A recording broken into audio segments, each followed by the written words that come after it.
no matter how many times we chant Krishna's names, Lord Ram's names, you find that these names actually give us more and more faith. Sometimes we think how to develop faith in God. Sometimes events of the world can affect us in such a way that we lose faith. But Shastras tell us that faith is gained through chanting of the holy names. And the more we chant, the more we develop faith. Chanting alone is very important because every day we have to keep chanting our japa. And the truth of the matter is that when we are leaving this world, we will all leave alone. We may be surrounded by everyone, but the journey is ours. So we must have the discipline to be able to chant the names of the Lord every day, in whatever situation we are in.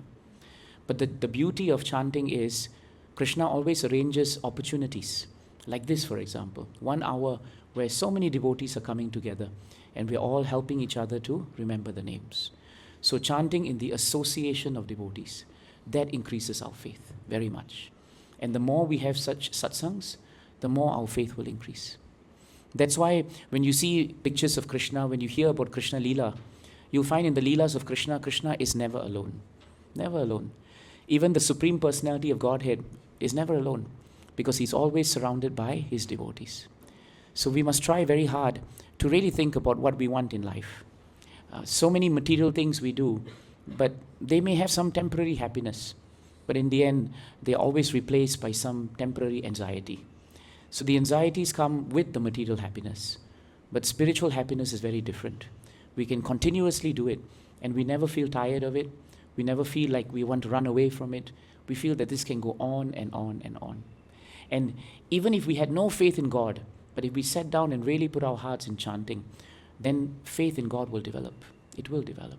So this is a very powerful process. It doesn't require money, it doesn't require setup.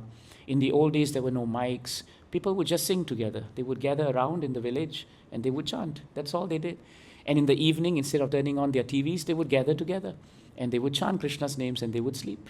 So instead of remembering so many other images, they would just remember Krishna when they slept, and when they woke up, they would remember Krishna. The gopis in Vrindavan, they came together, and their only purpose to come together was not to talk about anyone else except Krishna. That's all they did. In this material world, when we come together, we talk about everyone else except Krishna. But in the spiritual world, we talk about Krishna, and we just put aside everyone else. So the gopis, they were so fixed on Krishna that they had nothing else in their mind but him. So we should try very hard to follow in their footsteps. We cannot be so exalted, but there is no harm in trying to follow their footsteps.